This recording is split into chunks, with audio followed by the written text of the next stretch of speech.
Indigenous Peoples Forum Manipur IPFM dagi thadrokbo appointment order ama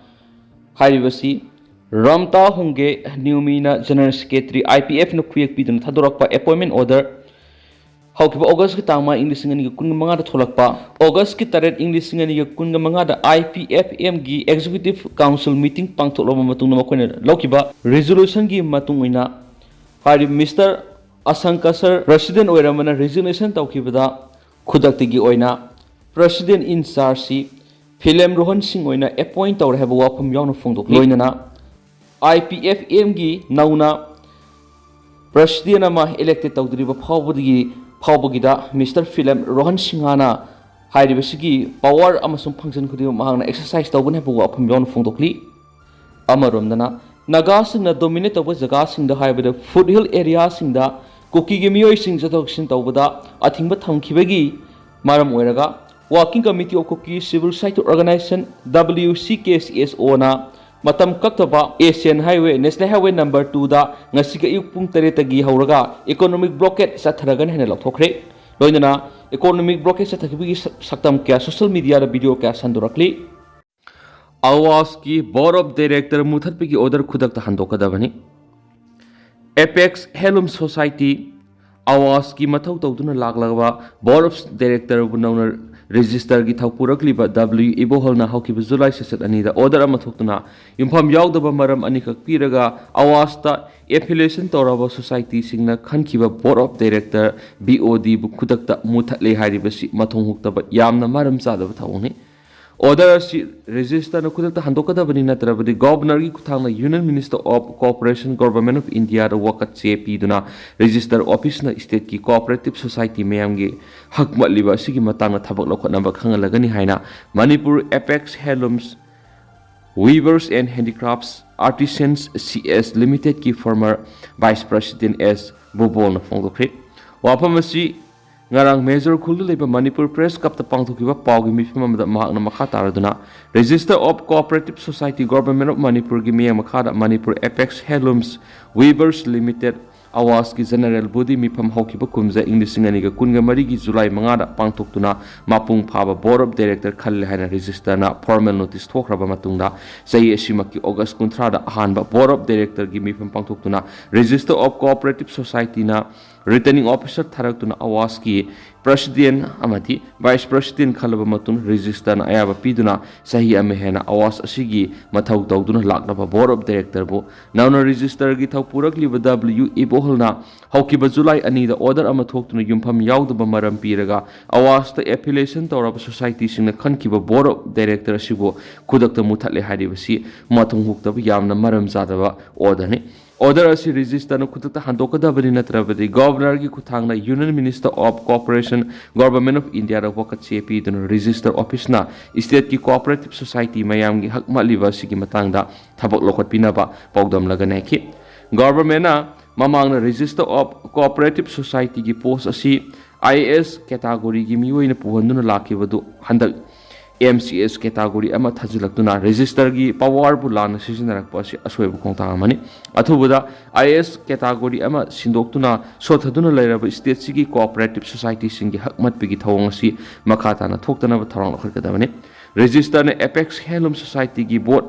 muthat pigi piriba maram singaduri election do ising isauna maram oiduna public holiday lakthokpa numita pangthoki amadi election aduda society amagi mihut amadigi hena bot thadaki habishini register na pidiba maram animaki matangda haukiba numai kharani da kupna thigalaba matungda yumpham yawduba ngaktani bota maithi horaba miyoi kharagi aranba washing lauraga register gi fajaraba shakti bu lana sijinadun state sida lairiba pisalon sangi thabak sing tawjariba cooperative society singa sigi amatang ngairaba Apex Society Awas bu kangkhong sahnanaba thoksil naki Register na piriba ahanba maramda mikhaladu ising isauna maram oiraga government holiday lakthokpa numit tawki hairiba sige matangda thamlapo wafamdi holiday lakthokhibada yumpham oiriba the Negotiables Instrument Act 1881 haibisi Emergency Act amanati numaijing amadi holiday numit election pangthokpa yadi haiba India gi act natragana law amata leti amati election adu pangthokpa akaiba leiru haiduna Imphal East ki additional district magistrate na ayaba pikhrabani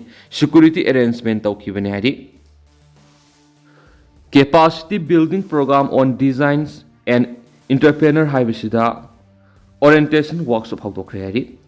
National Institute of Technology NIT Manipur na sinduna capacity building program on designs and entrepreneurs haiba hiram na nominini sathagadaba pedagogy amadi orientation workshop hawdokre Indian Institute of Information Technology Designs and Manufacturing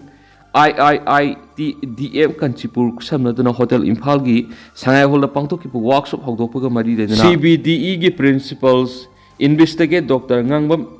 Romeji na hai technology ki line da satliba mahiroi laidik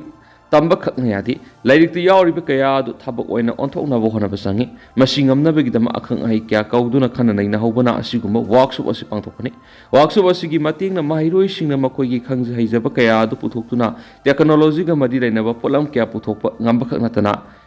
entrepreneur kya su puthokpa ngamgani haibigi thajablai program asi Ministry of Education lokholapa khongthang gi manungsana pangthokani Masi tha khuding ki pangthok tuna mahiroi sing hena mai pakpa lambi da sanction na bo hona ki gani habu wapam sithamki mana makha taraduna NEP 2020 ki makha lokhalakpa Malbia Mission Teachers Training Program gi saru am oina leiba asi gi awang tha ki mai tampam sanction sathagada bo workshop asi gi dama sai asi gi April 13 da Ministry of Education na NIT Manipur buni fuko manga suba institute oina khalakpa sima sathoksan ngai ni akhana ba higher education Institution the Satagada program Sigi Sharuam Oina NIT Manipur state Sigioina Ihan Hanba Institute Oibangambagi Matata Awang Pok State Singioina NIT Agartala NIT Shilsar NIT Meghalaya Amadi Tezpur University ki Mathangda Mangasuba Institution Oibangam Lehari Makatana Irang Sagatana Basinbiu, Manipura Furu Kanglu ki Marak Toaning the Batagdok sing Tokiva Singi Manunda, Paitiga Kukiga Naga Tokrava Matung Housing Kukiga Mitega Amuk Tokpa, Irang Sahi Ani Helakli Happy Head. Hawkiba Kumza English Singaniga Kungo Hum de Gime Kungo Hum Doigi, Horakiba Irang Shu, Kukishingna, Mitay Sing that Landadan, Horakiban Habisi, Amam Angan Kari, but Lai Magna Mek Sing that Kangang Manikale. Aduga hawkiba kumja saurana English nga mag samapan nga maudraga mathoidigi English nga mag samapan nga maudrago humdoi phawbagi Kuki singa Naga singa khatnakhiba lana dugi matamda Manipura mising yamba furup oiriba mitei singi CSO singna mangjil thana song thoraklaga sahi ahumlom Kuki singa Naga singa gi marakta lairamba nungaina daba kayamuk singa du kaukthoknaraga tangdu laitaba phibam amada lakna bo hona kibada mitei singa asabu thawdang laukiba dugumna haujuk thokliba Manipur gi sahi ani helab irang asidadi kanaguma furu kanglup amatana asabu thawdang laudun irang asibu nemthana bo hona begi mami taba udana lakli haina khali Adobo Tenglabasu Tengna Tadau Puruki Lup Karana, Maitegi CSO Karaga Wari Sanaba Horakpigi Mami Tarakpugum Torakliba Simakti, Apaba Kontang Lom that Laklabadi, Apaba Organically. Asiguma Hauzik Oiragliba Piba Masimang Isterasida Mahusagi Pibam the Hanzelakpada, Atubuda, Kumang Soxilakani Habanatrabasu, Puruk Kanglup Aniki Marakta, Laineramba, Asum Aran, Apaba amadi patabigi thawang sataba puru kanglup amadu kanano haibadu madi ngasigi India lengak ta khangan bigi poram yatpada khomang section ngamgadaba mali nakala maromdana ngasi maglamda masida thokalakliba irang asi kari maramdigi tholagliba no haibadu ngasigi state asigi yellow purup singna ikhangna khangnarabasu tawgi haiba ama yauna thawoina torak lan oiba maramna Amuba du angoubani aikoina hairibadu yadabi yaroi madu natrabadi aikoigi ningai tokloi haibigi mami sauna tabana maramoyaga ngasigi Manipur thoklibi irang asi athubda loidanaba ama natragana amada tainaraga makhal makha kyagi irang saganaba hotnabigi poram yatpa loidriba Kuki singi nampugi thawong ngasi India lengangna makhatana Kuki singna irang sagatanaba poram yatangni maramdi angoubudu amubani hairaga yetke khana yelaga aikoigi lam phangdabi yadi haiba dimani khangna kari maramgi Maka sangthana irang to holibano haibigi wohang kayamu hangnadun state asigi miyamna khangduna leinari